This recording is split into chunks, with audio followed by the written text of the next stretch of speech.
Hello, welcome to the Talking City podcast, coming to you from the Manchester Evening News. My name is Joe Bray, joined by Simon Bajkowski. Si, Happy New Year. How was your New Year celebrations? Gosh, that feels like a long time ago. Yeah, very good celebrations. Decided to stay up until midnight, and then decided at 11 o'clock not to. And happy with my choice. How about you?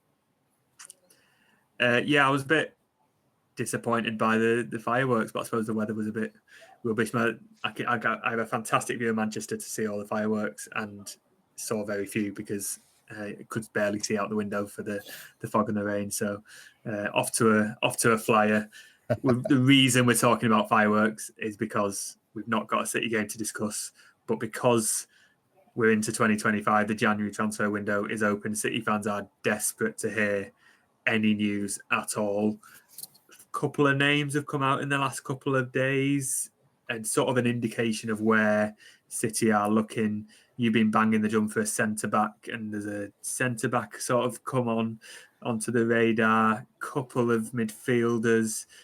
There's nothing concrete yet, is there? But you can tell that there's something going on, that City have been looking. Yeah, I mean the Khusanov one, 20-year-old defender from Lens in League One, is interesting because he's a player that, yes, they have had their eye on. They sort of haven't seen him as a player that can sort of come in and do a Ruben Diaz and sort of transform the defence themselves. He's sort of seen as a future prospect, but I think the current has been so dismal in terms of centre-backs this season that they've sort of thought, you know what, we could actually sign this guy in January and sort of bring it forward a bit.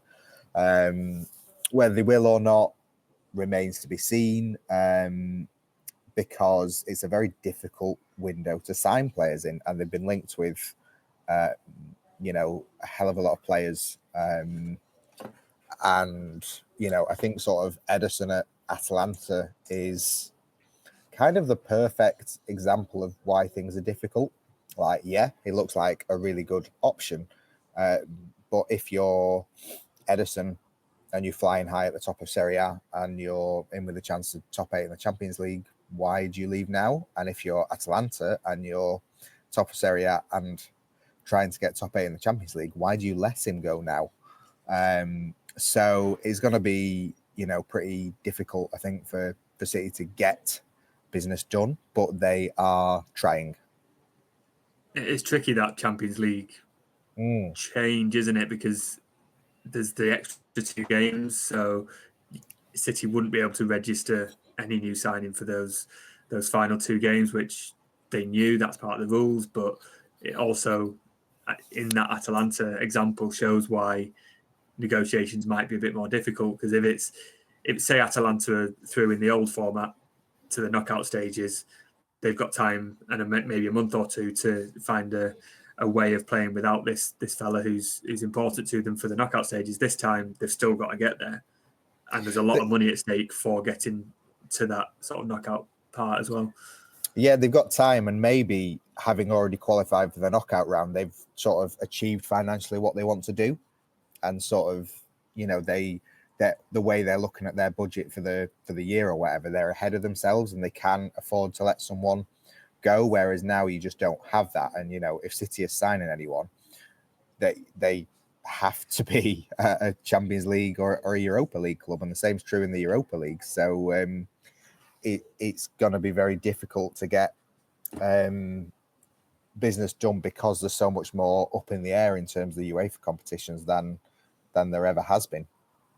I think it's about 10 million for qualifying direct for the last 16, and if you get to the playoff round, it's 1 million. It's something like that, or that sort of ratio of figures anyway. So yes, City will put in this situation, Atalanta would get a lot of money for their player, but qualification is worth a lot, and then you're into the sort of broadcast pots of more money in that way. So yeah, there are a lot of different considerations that clubs will have to do, and I think that will be interesting, especially depending on who City target. In terms of the centre back, firstly, I noticed you didn't try and go for his first name, which I've read and had a go at a couple of times. Abdukodir, I've phonetically written out to Abdukodir Khusanov, just to get that right. Probably still butchered it. If he's not going to be an arrival for now, why sign him? Why sign him in January? Well, I mean, I suppose it's kind of a bit like when Laporte came, but not as much. But like Laporte was eased in when he came in 2018. He was one of the centre backs that could come in and play, and maybe this guy could come in and play a bit less, or would be trusted to play a bit less. But the fact is, like, City's injuries are so bad with centre backs. Like, I was looking for the piece, and like they've had at least one of the 4 centre backs injured for the last 14 games, and Stones and Diaz haven't played together since Tottenham in the Carabao Cup. Not even the league game, Tottenham in the Carabao Cup. And, Stones has missed 9 games, but Diaz has missed 6, and some at the same time as Stones, but a healthy chunk, not all at the same time. Sorry, that's 10 and 7, in fact. Not updating my spreadsheet, but the City just haven't had the players. So sort of, it's a bit like the whole conversation around, your aging players and do you keep them? Like, if Kevin De Bruyne is the best player in the league when he plays, but he's only the best player in the league for 30% of the time, is that better than having someone who's less good than Kevin De Bruyne, but available 100% of the time?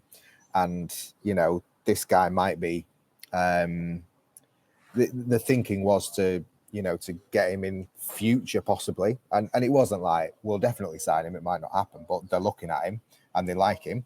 And, the thing is, when you're looking at centre-backs, if the alternative is nobody because nobody's fit, then it's, he's a better option than nobody.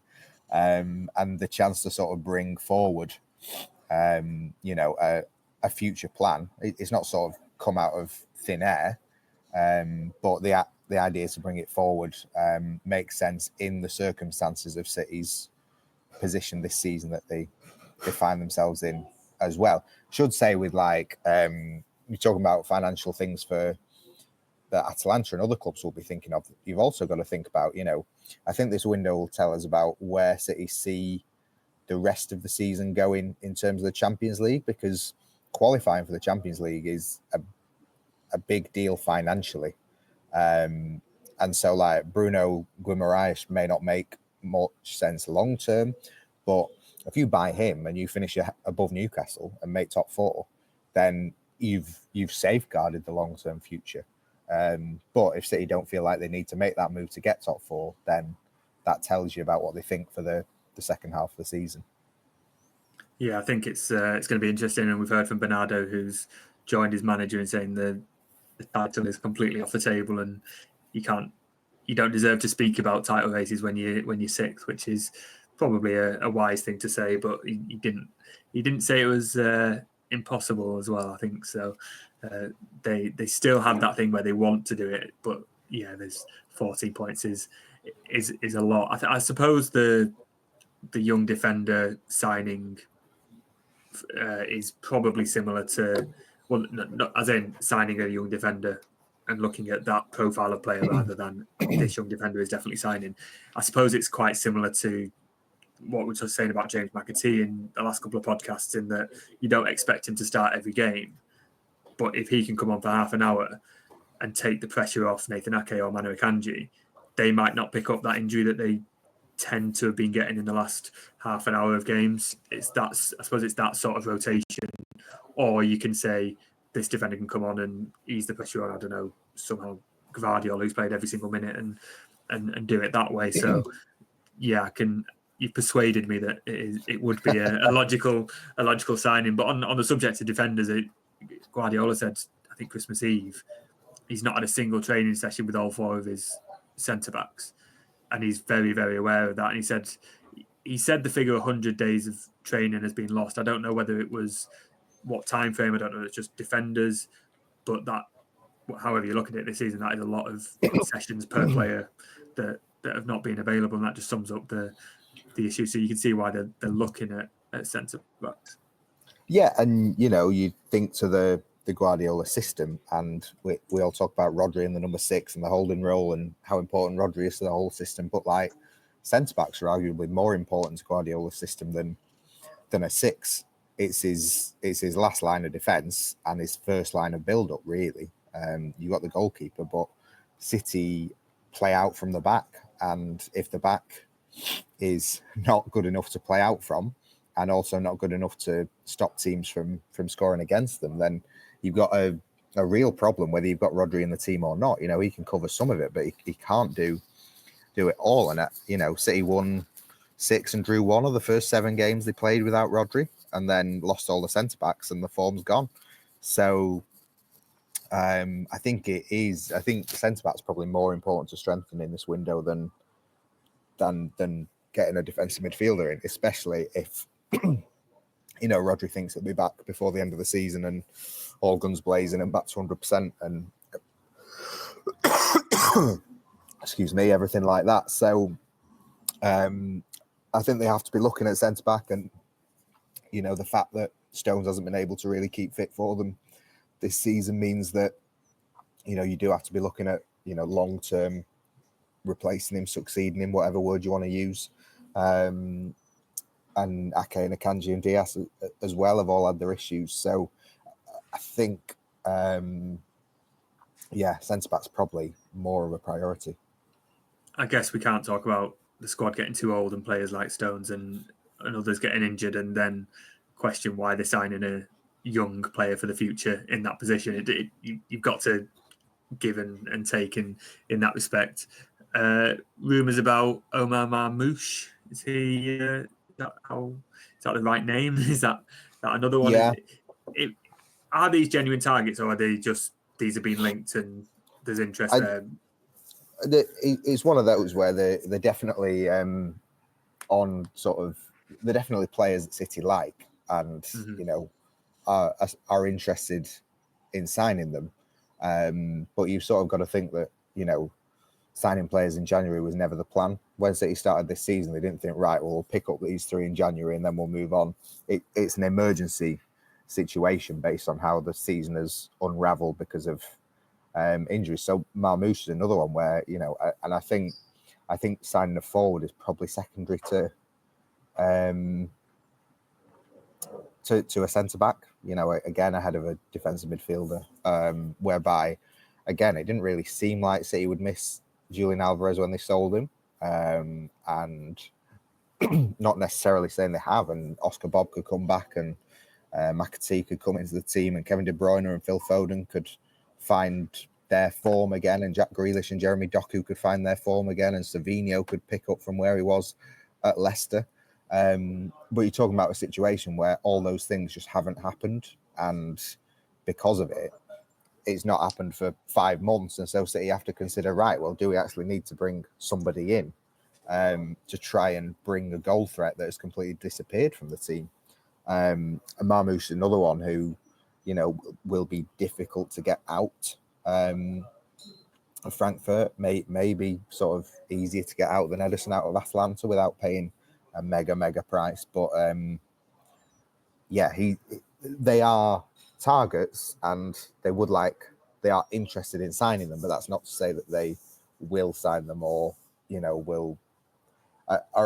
are dead set on signing them in this window. I think with Zubimendi, it's kind of been not a January sign. Doesn't mean that they might not sign him in or look at signing him in summer, because summer might be a better time to buy him than January. He might not want to move now. Sociedad might want to sell him now, but summer might be the time. But in terms of what the team need at the moment for January, I think that's why they're looking at these players. It's interesting how the bigger names like Zubimendi and Guimaraes are the bigger names, and City said no, they're not signings for January. It is the sort of the ones that we first have to familiarise ourselves with before deciding if it's a good signing or not. We don't know these players unless we've got intricate knowledge of the French and German leagues, and I would love to say I do, but I have not heard of these players before. So it's interesting to see City go for that profile of players. But often when they go for these players that you've not heard of from leagues that you're not paying much attention to, they're not too bad signings, and it's City have a good record of picking up those players. In terms of outgoings, we're not expecting much. We know that Issa Kabore is coming back from Benfica, and there's been a lot of excitement online. Or maybe he's going to shake up the right back area. No, he's going to go back out on loan, and there's been a lot of unhappiness online about that. But I think that's just what people have sort of pre-made opinions of who is currently in that right back slot as well. Not necessarily expecting any loans, but if an offer comes along, City won't stand in the way of sort of the fringe players who have been there, especially in the academy. It's one of them where City need the numbers, so they prefer to have as many players as they can. But if someone's going to offer, I don't know, just for example, Simpson Pusey a fantastic opportunity, they're not going to stand in the way as well. So it's often January is often where we see more outgoings than incomings, especially in that situation. But it looks like it's going to be the other way around, isn't it? Yeah, I think so. But you know, we've said they've not got a big enough squad, so it needs to be that way. And however much players might not be in form, and there might be scope for them to some of them to receive sort of giant offers this month. Like City are convinced that they can't lose anyone else. You know, whether someone like a Simpson Pusey or even James McAtee ends up going, that they might do. But at the minute, the stance is sort of we're not talking about letting players go. We're talking about bringing players in because they just don't have. They don't have the numbers, but also, however much everyone's been out of form, you know, that everyone is still trusted to be able to sort of pick that up and deliver in the second half of the season. And, you know, very easy to forget that this time 2 months ago, City were top of the Premier League. Yeah, absolutely. I think that's relevant, but also it shows how quickly you can fall off. They need to flip that on the head and say how quickly you can get back and get a few wins under the belt and do that and get up that way. And hopefully they will hope that some reinforcements will help as well. Looking ahead to West Ham, not a bad for home game to kick off 2025. Not necessarily expecting many players back. You're obviously waiting for Pep to give us an update in his press conference. I've seen Nathan Ake in the training photos. He sort of limped off at Leicester and against Everton, so it's good to see him back in training. We'll get a sweepstake on for when he will sort of trudge off with a sort of grimace on his face against West Ham, but maybe not the likes of Stones and Nunes and Ederson back. It doesn't feel that way. I'm sure Pep will prove me wrong in about half an hour. But it's probably going to be a similar squad that we saw at Leicester, maybe Grealish and Walker back in the squad. Is there anything else in terms of movement you can see? No, I mean, Stones is always a bit of a mystery with his foot issue. I don't think Diaz will be back. Grealish and Walker were back for Leicester, weren't they? Again, they're sort of being very careful about Oscar Bob and not bringing him back too soon. Yeah, Nunes and Ederson, I guess, are the two that might come back in, but neither are sort of particularly game changing if they do on current form. I think, you know, we'll probably see a similar team to the one at Leicester, even though Pep was not happy with the performance for large parts of it. And sort of hope that with a win, they're all just that little bit more confident. It's interesting this week. He's gone from a Sunday game to a Saturday game. Perfect opportunity to get some time on the training pitch, but they only came back on Thursday, and that tracks with what he's been doing with the squad recently because they have been playing a lot of football. And I suppose with New Year, give players some time off with their families, and I think a few of them have gone off to other countries to see in the new year and then come back. It might be a bit of a gamble, some might think, just to not give them that time on the training pitch, but it is very, very consistent with everything Guardiola's always done, which is if you have the opportunity to take time off, forget about football. Yeah.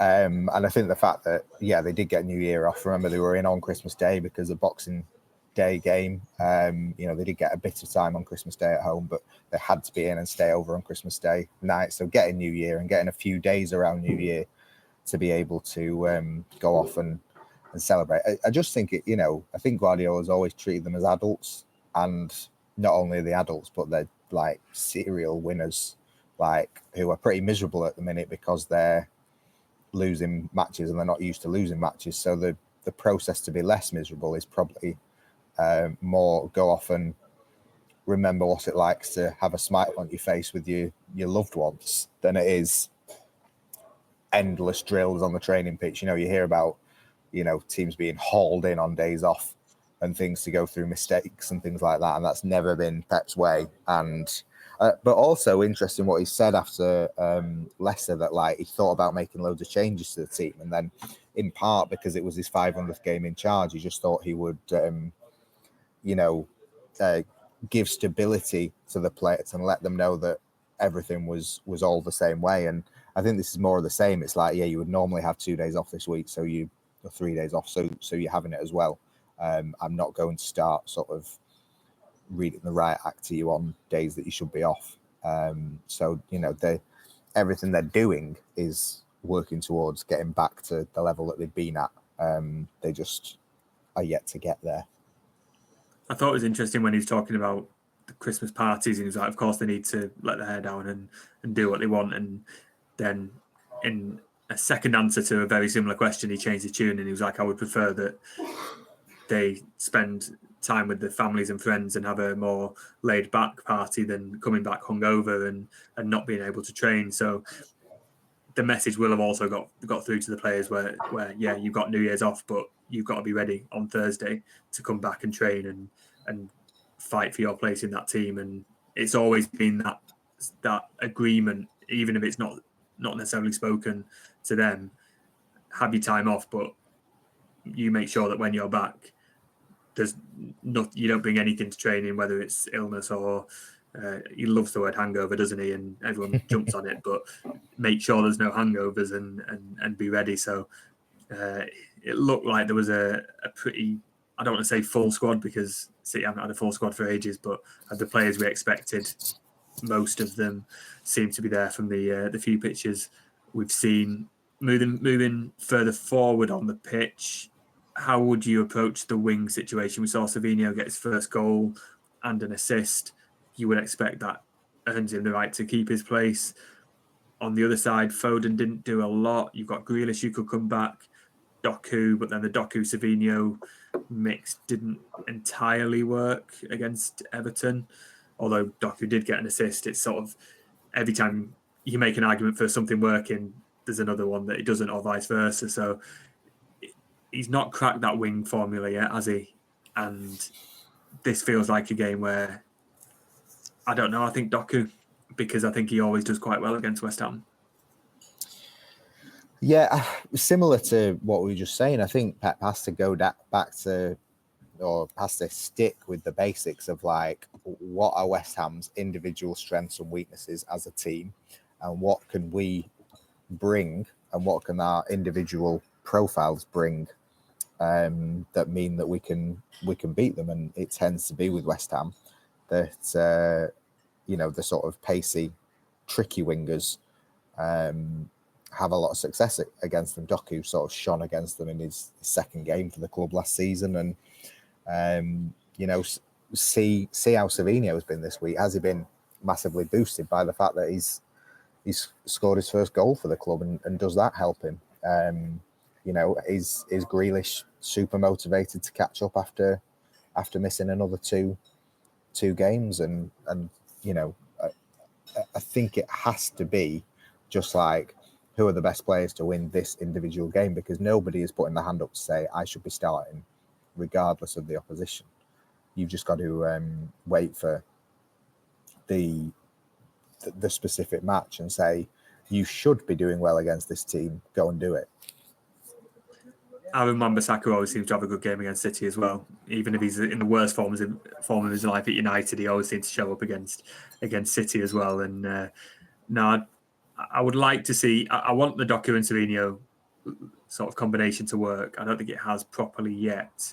Maybe this is a game, especially against a side who have struggled in the last couple of weeks and conceded a lot of goals. Maybe that could be it. Although I wrote a piece yesterday and I looked at Doku's record, and he is still to register an assist for Erling Haaland, which that is a stat that needs to improve quickly. And I think Savino's got 3 already in his time, which is what you want to be doing, because that is your job as a winger. And listen, Doku's he's won a couple of penalties that Haaland scored, and he got a few for Alvarez, and if Foden was playing there.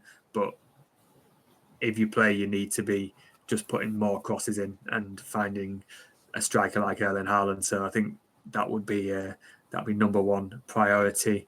Midfield, Ilkay Gundogan sat out a couple of times. Any argument for movement around there? Foden, I'm not sure did enough to start again, but again, yeah, it will be down to who's come back the best on the training pitch.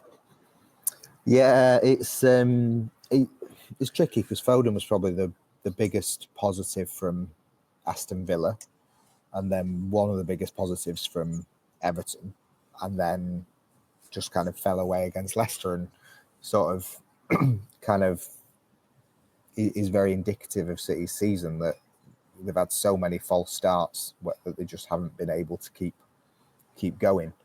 De Bruyne, of course, played his first start after quite a while. So does he start again, or do you give him time off? And also, the next game is Salford in a week. So if you're not playing today or Saturday against West Ham, and you're sort of looking at being rested for Salford, you've potentially got like a fortnight. Would it be good to give people like a fortnight off, essentially? Or a fortnight without the intensity of a game, or does that then risk them not being sharp enough when they do return? So there's all these things to think about. And then, McAtee, does he come in after his bright intervention off the bench, or is he, again, a first sub or something like that, regardless of the circumstances or just if they're winning? I think having had a week off, Pep can do what he wants with the midfield, so it'd be interesting to see what he does opt for. Yeah, I think the substitutes will be interesting as well, whether it's giving McAtee time, and because we can assume he'll start against Salford, or do you, for exactly the reason you've said about the time off after that, do you just keep some minutes in legs if you've got someone on the way back, like, I don't know, say John Stones comes back on the bench, is it worth giving him a few minutes just to get something back, or do you hold him back for that Salford game? It's going to be an interesting one, and because after that, then it's back to games every 3 or 4 days after the Salford one. So it's an interesting month. Transfers in the background, fitness worries and injuries. You'll be heading up to see Pep shortly. Do you think what sort of mood is it there? Because we often talk about the press conferences and stuff, but on days like this, you can sort of imagine what he's going to say about transfers, which is, I'm not going to tell you anything, and injuries is he's probably just going to say we'll train later in the day.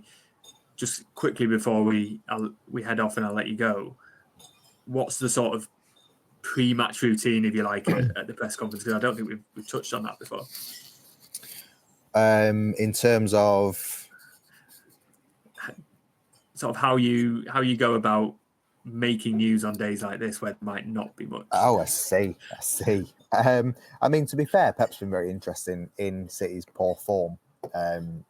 He's opened up a lot. He's been very retrospective, very contemplative about the team and everything like that. And I think today will be another kind of dig into that. Everyone is looking at him as the guy to find a solution. and he showed the strains of that really. But we've had another week since Leicester, and he's also got another week, with Salford in the FA Cup to come, and then after that it's Brentford away, Ipswich away, PSG away within about 10 days. So the time, if you're going to find time to sort of get the squad healthy again and also correcting some of their mistakes, it's now. It's this week just gone, and it's this week coming with Salford. So you would like to think that Pep is sort of in the middle of the moment that turns them round, which he might be, or he might not be. He's not going to reveal any tactical secrets that are going to change anything. But you can often tell by his mood how he's feeling and what the state of the squad is. And you would like to think that he would be. I would say sort of helped. He's invited everyone in to see how he works this season to try and sort of figure out a way. And I think we will probably have a bit more of that today because, City is still in a position where they're not looking good. They didn't look great against Leicester. They got the 3 points, but they need to get 3 times 3 times 3 times 3 plus 3 even to get back to where they want to be. I think Chelsea's defeat at Ipswich probably should have boosted them in the sense that, I don't think there are any outstanding teams in the league. I think Liverpool will win the league. I don't think they're as good as previous Liverpool teams that haven't won the league. And, Chelsea's defeat at Ipswich kind of opens the door for second place. I know they can't look at that immediately. They shouldn't be looking at that immediately, but that Chelsea defeat should let them know and let Guardiola know that, we've had a terrible 2 months, but we're still good enough to finish second. So you would expect a bit of optimism, and he's had a relaxing week, and everyone's better when they relax. Yeah, it's interesting this run because Pep's always in a situation where he's got to maybe temper expectations and keep his side grounded when everyone's telling him how great they are. This time it's the other way around. He's got to keep confidence high and maybe send a couple of messages about standards, but sort of when everyone's saying City are finished and done, he's got to defend the team. So I think he does enjoy that aspect of it. And if you ask him a question straight, he doesn't often answer it. So it's finding those questions that just let him go and open up. And I often find sometimes you think he's answered it and you want to go for follow-up, but then he'll just talk for another 5 minutes. And there's always something else he wants to say as well. And maybe these are the times where you get a few more of them. So yeah, it will be interesting. I just thought while you are there, this is a time where often you're scrambling around thinking, right, what's it going to be like today? What can we ask him? What do we think he'll answer? What will he not answer? And in that position, that's what I'm thinking. So I thought, let's see what we're. Put me on the spot. I'll put you on the spot, throw you under the bus, and we'll leave it there. So come on, go and quiz Pep, and see you at West Ham. We will be back after West Ham. City, I think, should continue the winning form from Leicester, if not necessarily the performance, but we will see. Bring you any transfer news throughout the weekend and beyond on the Manchester Evening News. We'll be back next week to discuss West Ham and transfers. Give us a like, a follow and a subscribe wherever you find us. Leave a comment and we'll be back here, as we say, next week to see if City can continue and get back-to-back wins for the first time in quite a long time. See you then.